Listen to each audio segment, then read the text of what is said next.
Hello, it's me. I'm back for video number 2.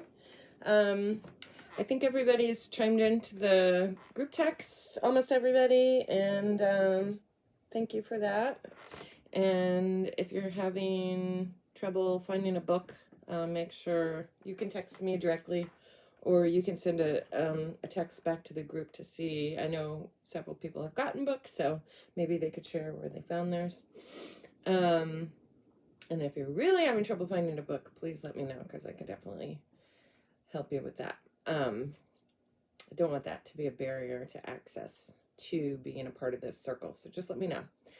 Okay, so I think we're going to actually get going like in a couple of weeks, like mid-April, for the altered book making part of this. But I wanted to go ahead and send another video while people are still looking for books, and also while you're just kind of hanging around, waiting. Maybe you have ideas, maybe you don't. Maybe you have no idea what's going on, which is me often.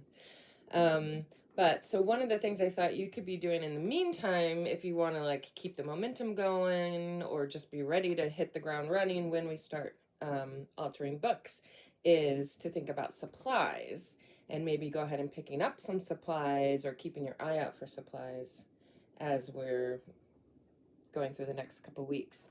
So what I'm going to do is just tell you everything I use when I'm making an altered book spread. And I guess the caveat being that you can use anything you want. You can use almost anything and everything to alter a book. You can also use a bare minimum. You could have an ink pen and the words on the page, and you could alter a beautiful book that way, or beautifully alter a book that way. But if you already have some stuff you're thinking of using, or are thinking of purchasing new stuff for this purpose, then maybe this will be helpful to you. Okay, so I want to start with glue. Glue is going to be very important in altering books. Oh, and I have examples too, just to like keep it interesting so you're not always looking at my face. I wanted to start with this. This is one of the very first spreads I ever made in an altered book, if not the very first. This is my book on joy, and it includes a little insert here that, as you can see, I have actually taped in, but underneath all this tape is glue. For example, I glued down these various parts, glued, collaged using glue, and then on top of that I put masking tape, which tends to be my process to ensure that elements don't fall off. Not totally critical to do the masking tape. Anyway, I'll get into that. So glue, what do you want for glue? If you want to go the glue stick route, which is perfectly fine, for most of what you're putting into an altered book, it's not going to be super heavy, in theory. So usually a glue stick does work. I started out doing this Oohoo stick for probably a year. This was the only thing I used. And then since then, I have discovered that this Scotch glue stick, which is more readily available like in grocery stores and Target and stuff, I actually really like this. This is my preferred glue stick at the moment. But the Oohoo also works really well. You can get this more at like art stores or online. The Scotch is probably slightly cheaper, but actually you'd be surprised that, to me, glue is very expensive. I guess, okay, everything is. Both of these I recommend. I don't recommend like an off-brand glue, or I don't recommend Elmer's. Sorry. You can use it if you want to, and maybe you have good luck with it. I have not had good luck with those being like a permanent adhesive solution. So these are the two that I like. I also use a ton of Mod Podge, as evidenced by the size of the container. Obviously, you would likely get a much smaller container. I prefer the matte, and you might recognize this if you've done like any sort of not collage, but what do they call it when people put images on furniture and stuff like that? Anyway, a lot of people use Mod Podge as a way to adhere it and also as a way to finish it. So it's like a transparent. So that's one thing you want to note, is that whatever glue you're using, it should dry transparent, because you don't want the glue to be the focus of your whatever you're doing. So I like the matte. I know this is backwards, but I couldn't figure out how to work my camera to turn around. So this is not making videos is not my specialty. But I like the matte because then once it dries, you can still feel it and you can still see it, but it doesn't add a layer of sheen that I don't want. My other newly favorite glue, is called Nori, and it's fairly expensive. But this is a glue that has a longer drying time. So what I like about this is when I put the element on the page, if I change my mind, I have like a tiny little window to maybe move things around, which to me is very helpful in the kind of poetry I do, the chosen poetry. Not as helpful with like larger images, because you're probably, and also trust the process, Lily. Let the stuff goes where it goes. But I really like this Nori glue, and if you are looking to like maybe elevate your adhesive experience, I recommend starting off with a little thing, purchasing it, and seeing what you like, what you do and don't like about it, and how it changes your process. I thought it was interesting. Other adhesives I recommend are a roll of artist tape. This looks like masking tape, but it is not masking tape. It's called artist tape, and you can get it at any art store. You can get it, I think I bought like a 6-pack on Amazon. The artist tape it like removes easily. It doesn't have as much adhesive that's going to remain on the page. This is really great if you want to do like mock runs, you want to see what something looks like. This is great for like sticking pages together when you, for whatever reason, you don't want to do what's on the inside. This is great for like if you're doing your art on your dining room table and you don't want it to get dirty, you could put down a piece of poster board, attach it with this, and then when you're done with your art making session, you pull up the whole thing. This leaves no residue behind whatsoever. So I recommend picking up at least one roll of this and avoiding like other, masking tape and things like that, just because they will become sticky, especially over time. And then packing tape I use a lot. I showed you with this spread that I often actually cover over my entire spread with packing tape, and the other thing I do is I just cover over the binding. Let's see if I can show you. For example, this is a book I've been working on a long time that, see what I mean? The inside of it comes out. So to avoid these pages from coming apart from each other, I have taken to, once the spread is completely done, I've taken to taping the seam so that I can flip through the pages without worrying about a page falling out. The other thing I do with masking tape is, like in this book particularly, I put packing tape on on a corner, on one of the corner, so that the pages can be turned. I know you can't feel it, but maybe you can see, so that the pages can be turned without getting ripped. This book is particularly old, and kind of the pages don't hold up as well. So I also often use packing tape for like if I have an element that sticks out. This book has several. I gave this lady sort of a halo that sticks out from the pages. So I covered the part that sticks out in packing tape. So it's just like an extra layer of insulation against other elements particularly against just like being carried around or thrown into a bag or whatever. Like this is a pocket insert, and I covered it with tape, so just to protect it. You can certainly get by without packing tape, but it's kind of become, for me, like an element of my art making process. So I guess I would say, like, try it out, see what you think. I wanted to show you this one too, because particularly for covers, like if you're going to do something crazy on your cover, like this is I made my own magazine, collaged my own magazine. So on this cover, the whole thing is covered with packing tape because I didn't want to lose, you know, unintentionally lose any of these elements. And it also, in this case, I wanted it to have like more of a glossy feel, right? Sorry, I hope this video didn't last forever.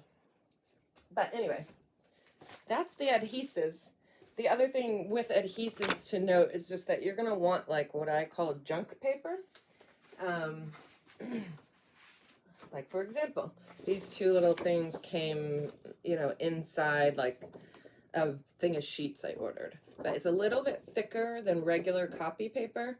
It's really good for like gluing on top of, and then being able, I'm not gluing things to this paper, but I'm using it as an underlayment for, maybe I'm putting it like in between two pages so that when I glue something on this page, I'm not gluing the entire book together. Hopefully that makes sense. So I keep just like a small pile of like scrap paper, junk paper that, you know, is maybe just slightly thicker. If you can find it slightly thicker, you could take a poster board, a small poster board, and cut it down. If you could feel this right now, you would feel the glue that is all over it because I've used it over and over. So what happens if you use a lot of glue is sometimes it will stick to this. But again, we'd rather, like this stuck to this, obviously, we'd rather it stick to our extra junk paper than we would it stick to another page in the book. So for adhesives, that's what I recommend. The other thing, totally not critical, optional. This is totally optional, but this is called a brayer. And these are really nice. These are used in like screen printing and also monoprinting, like making jelly prints, which I do a lot. But I use this a lot to, can't see what I'm doing, to press down, to have more force pressing down where I've glued. And again, the adhesive doesn't stick to this roller the way it would to your hands, or if you're like, or to another piece of paper or something. So even if you just get, like, this is a pretty tiny one, these are fun to have in any art making. And then if you do get one of these, then I can also show you how to create your own pattern using acrylic paint, to how to create a pattern in your book. So that would be fun. Okay, that's adhesives. Next is mark making, which is the most important. If you're thinking of doing like what I would call blackout poetry or chosen poetry, let me find a spread. Here's a good example. Okay, so I had put paint down on the page first, or no, I had first, sorry. I had first chosen my words, and then I put paint either around it or whatever. So what I always do is I either circle or highlight, you know, to remind myself of which words I don't want to cover up. I use a black Sharpie. I highly recommend just getting a black Sharpie. They're more expensive, but they work and they don't bleed, and they dry really fast. The other pen, my favorite pen, is Arteza. Like just having a ballpoint pen is often handy if you want to make marks on top of paint. Something like this is sometimes easier, more handy than a Sharpie. I like Arteza because, again, it's water-based and has a fast drying time. You do have to wait a little bit longer for it to dry.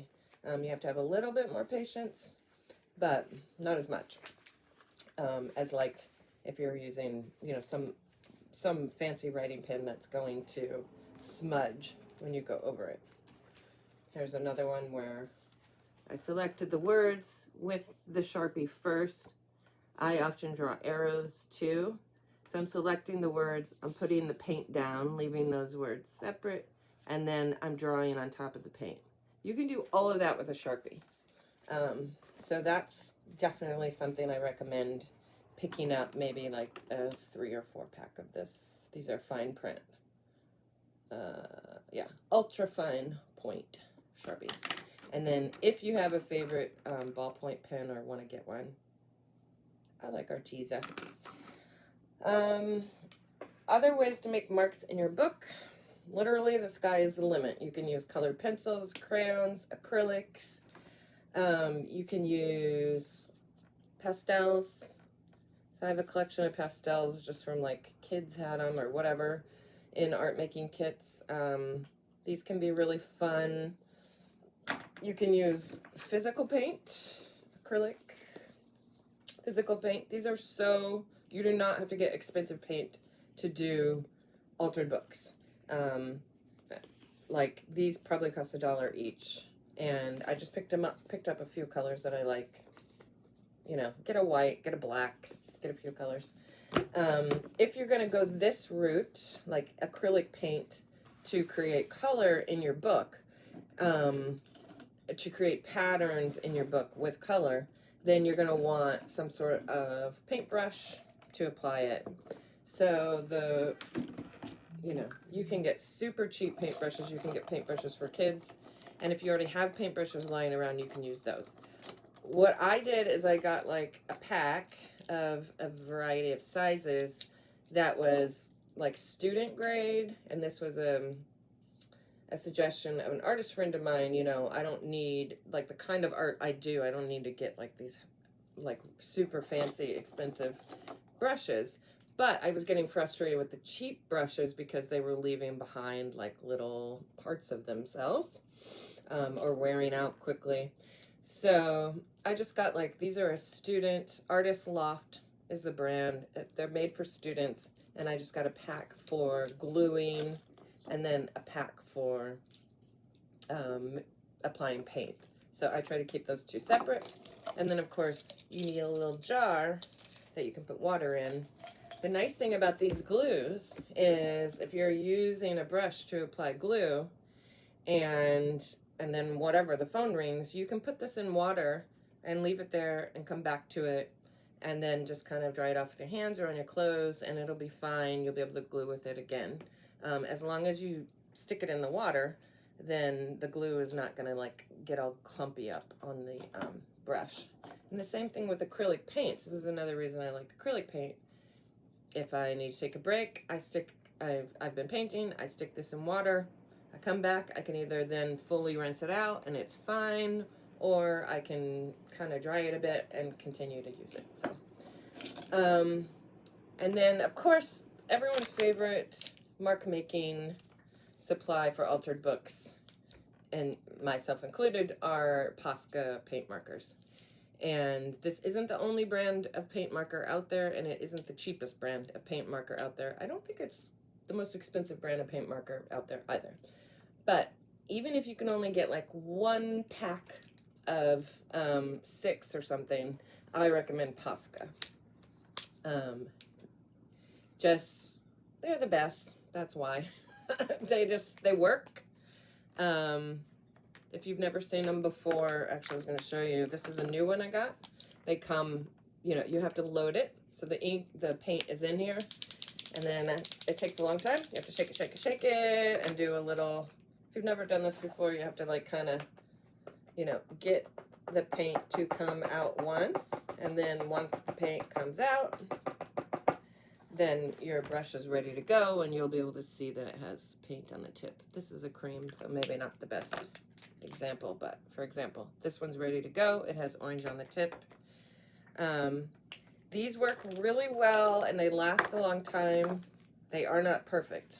You will definitely do things you don't necessarily intend to do. But for the most part, these work really well. Store them the way it's suggested.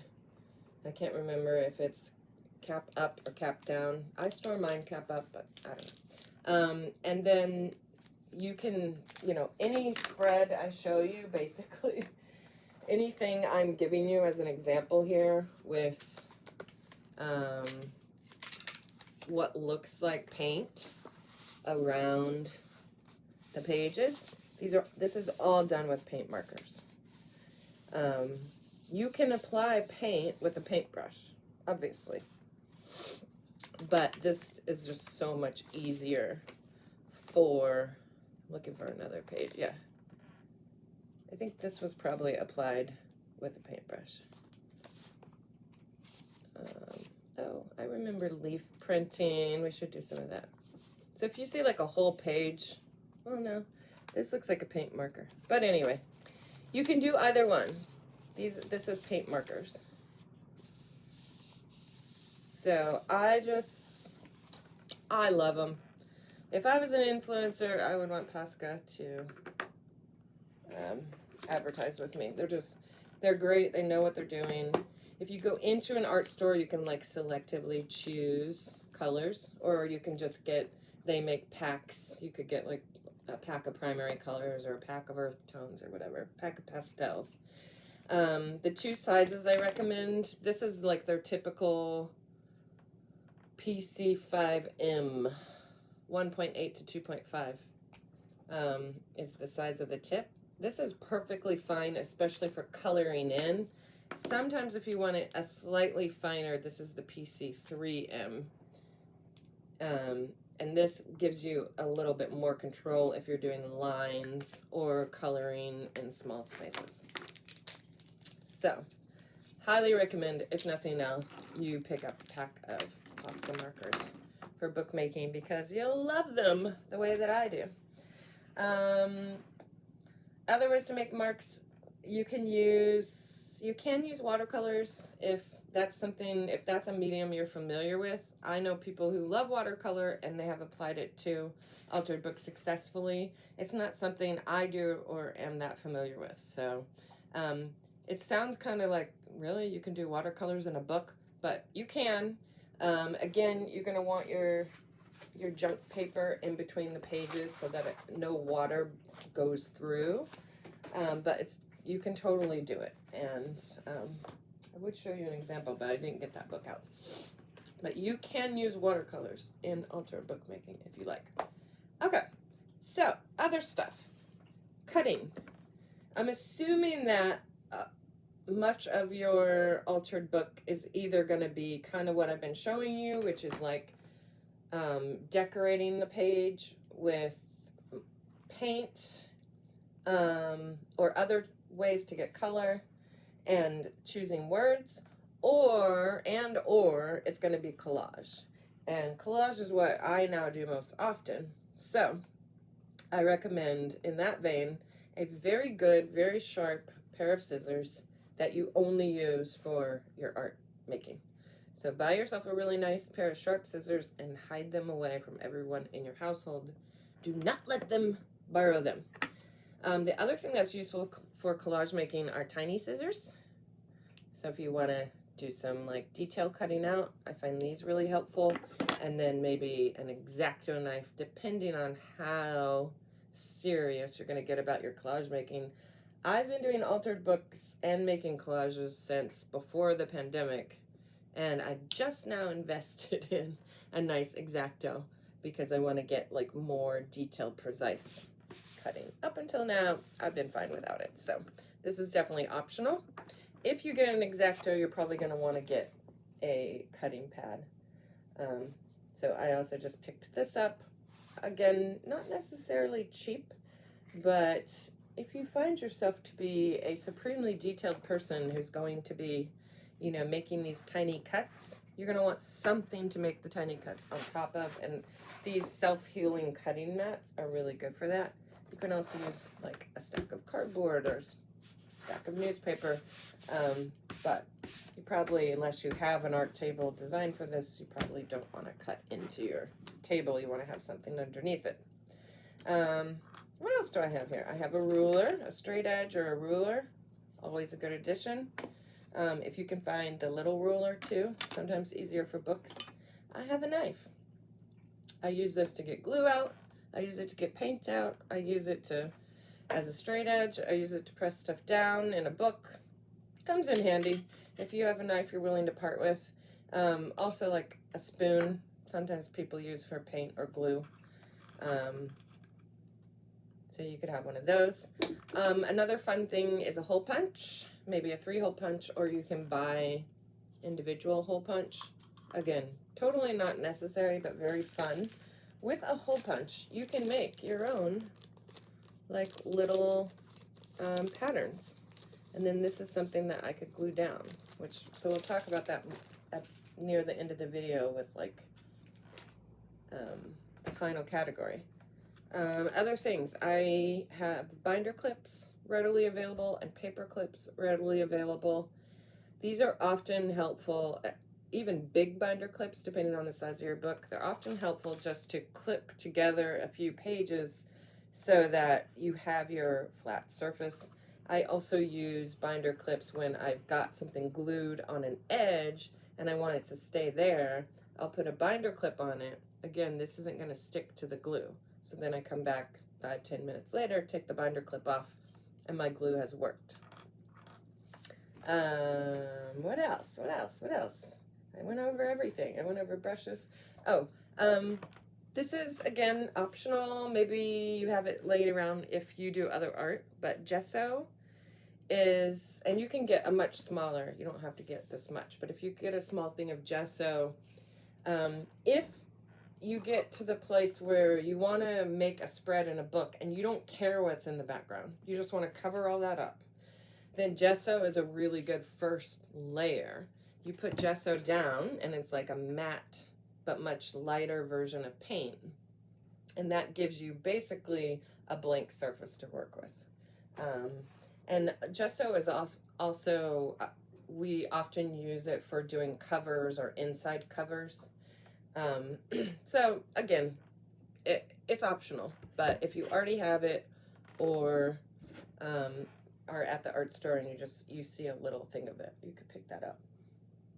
If you want, I can send you, if you tell me you want it, I can send you a list of all of this stuff.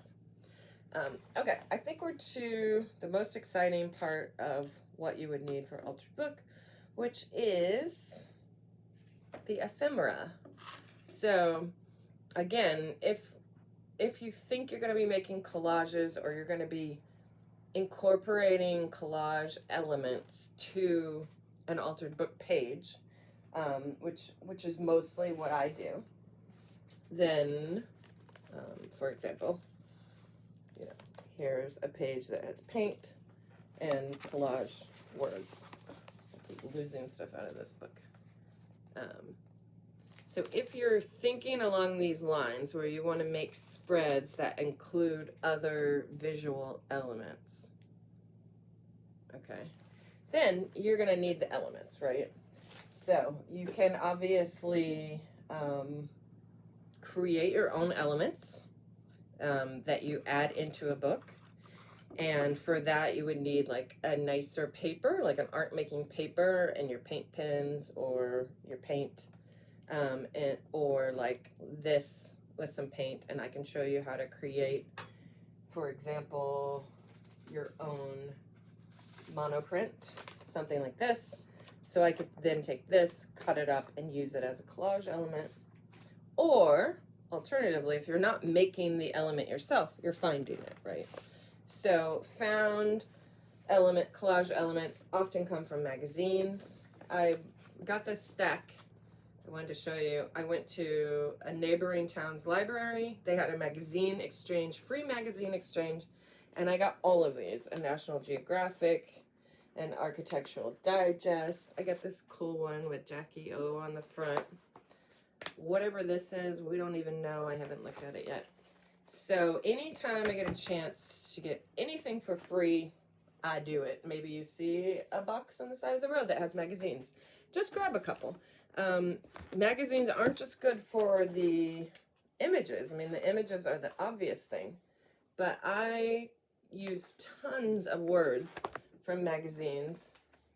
I have tons of these little, just like baggies, and I see a phrase I like, or maybe I just like the way it looks or whatever, and I cut it out and I stick it in here, so I always have something to reference back to. So again, I can use, you know, the words on the page, but also with this book in particular, I really wanted to use both an image and words from somewhere else. And so I started collecting a lot of images of women and images and words or phrases that I liked. And then when I'm ready to do a spread in here, I have those two elements. Ooh, that was my book. Like, here's an example of a little baggie of pictures from a gardening magazine, right? So I'm just keeping these together with the theory that maybe I'll use them in a collage together. Maybe I won't. Maybe I'll be looking for a picture of a peach, and here it is. So I have tons of little scraps of paper. I suggest just like starting today, if you come across anything that for whatever reason you think, oh, I could use that in a collage. Maybe it's a postcard you get in the mail. Like, definitely look out for like free art, what I consider free art, which is like postcards in the mail, greeting cards, calendars. Old calendars are great for art. Pay attention to color, to patterns. Maybe you've already gotten your book and you already started thinking along the lines of color, and you receive something in the mail that just happens to be within, you know, just happens to be that color or have that color prominently displayed in it, then hold on to it, because you can use that in your art making, in your book making. This is just a little plastic case that I picked up. This is a very small amount of the scraps that I now have. But there's all kinds of stuff in here. There's obviously tear-outs from magazines. There's wrapping paper. Wrapping paper is a wonderful collage element. There's somewhere in here, there's like toilet paper roll wrapper. Not the inside of the roll, but if the toilet paper you buy comes in fancy patterned. This is a greeting card, you know, part of a greeting card. I have papers that I've colored on with kids. I guess what I'm trying to say is you don't have to go to the art store and buy a thing of patterned paper, because patterned paper is available for free or very cheaply, like everywhere, in magazines, in the mail, junk mail. So start one of your homework. Your homework for this week, start paying attention to what comes in the mail. If it speaks to you at all, maybe it's the color, maybe it's a certain phrase jumps out at you, maybe it's just a cool texture, I don't know, save it. Get yourself a folder of some sort, or even a bucket, like a file holder thing, and just start putting stuff in there that you might want to use in your book. Also, a fun activity while you're watching TV. Get out your hole punch and hole punch plain paper. And then all of a sudden, that plain paper is so much more exciting than you expected it to be. Go back through old greeting cards. Maybe you're ready to not hold on to them anymore. So those things can become part of your altered book. Stickers. Stickers are great. If you have a collection of stickers and you're like, why am I collecting stickers? I'm a 50-year-old woman. Guess what? They can go into your altered book. Okay, so a couple other things you might want to have around when you're making your art. Water. I mentioned like having a little cup of water, but if you're not close to a sink, you might want to keep water and a wet cloth nearby, just like for spills. Getting glue. I'm constantly getting glue all over my hands, so I keep a wet cloth nearby and I keep a dry cloth nearby that I don't mind getting paint on. And then, or wipes. You could just have like a package of disposable wipes close by. I wrote art paper on here. I think I mentioned art paper. Art paper is it's a little bit nicer. It's more like a stock, like card stock. Let's see if I can find it quickly, because I know this is getting long. Not that you can feel it, but you know, this is a whatever. I picked it up at Michael's, but it's just a thicker, slightly thicker paper. If you're starting from scratch and making your own patterns, you might want something a little bit nicer like this. You can get smaller sizes too, or you could get what's called a mixed media notepad. And they come in all different sizes, so you could pick up a small mixed media notepad, and that would give you like some thicker paper that you could make your own patterns on. But also, I just have in here, which I don't think you can see, I just have a junk, the gray thing right there. I just have a bucket of junk paper. So this is anytime I mess up printing something, or I print something, I no longer need it. I get a bill in the mail and it's single-sided. I just keep a pile of junk paper, and that comes in really handy for creating your own patterns. You could make collage on there and then post it into your book. It just comes in handy to have paper around that isn't precious to you. And that is indeed how I made, like, for example, this is the lyrics to a song that I didn't need anymore. So I printed a pattern over it. Cool. I think that's everything. Thanks for sticking with me, if you have. Okay, homework, quickly. Start stocking up on art supplies you might want. If you want the list of supplies I mentioned, let me know, and I'll send it to you. Find yourself a place you're going to keep all of this stuff. Maybe it's just a bucket, and you throw it all in there, and that will make it easier when it comes time to make art. If you have it all in one place, and you've already kind of pre-decided your supplies, and you have these 5 magazines or whatever, that will make it so much easier for you. Because when you sit down to make art, you want to kind of already have all that stuff in place. And since not everyone has an art studio, I know, it's nice, just get yourself a bucket and keep all that in there, or a box and keep all that in there so that it's ready to go. Other homework, send me, let me know if you want the list of items, but also if you would like a specialized packet of ephemera from my extensive collection, let me know. Make sure I have your address, and I will send you this week or next week, I will send you a packet in the mail of possible items you could use in collage in your book. So, and I'm happy to do so, because I have more than enough, and I'm trying to go through my stash this year. So, this video is already pretty long, so I think I'm going to save. I was also going to talk about process art, which is the type of art I consider altered bookmaking to be. I think I'm going to do a separate video. I'll do that next week. But in the meantime, if you already have supplies, or you're itching to get going, as homework, just tear out a page of your book, or find junk paper, and just start playing around with this stuff. If you get paint markers, start playing around with them. It'll be great if you're already kind of familiar with the supplies you're planning on using.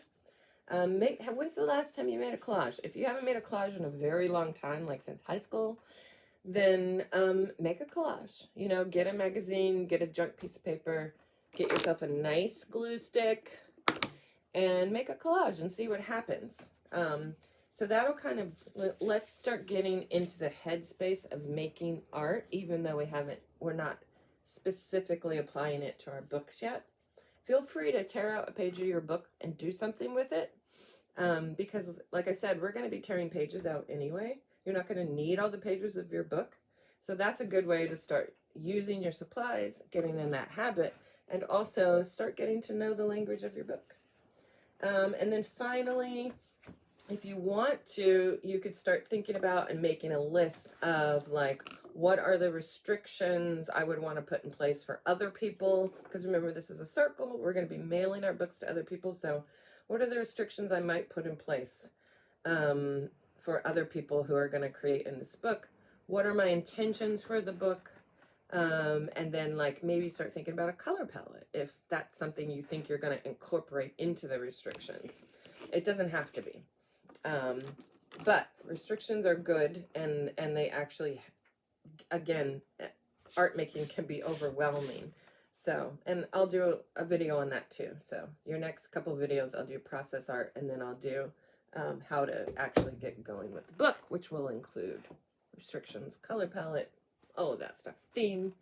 But maybe if you just want to start thinking about it and making notes. So hopefully, I'm sure that is all as clear as mud. This is a long video, and I hope you are doing something else while you're listening to it, and that it wasn't a huge waste of time. Okay, let me know how else I can help you, and I can't wait to get going.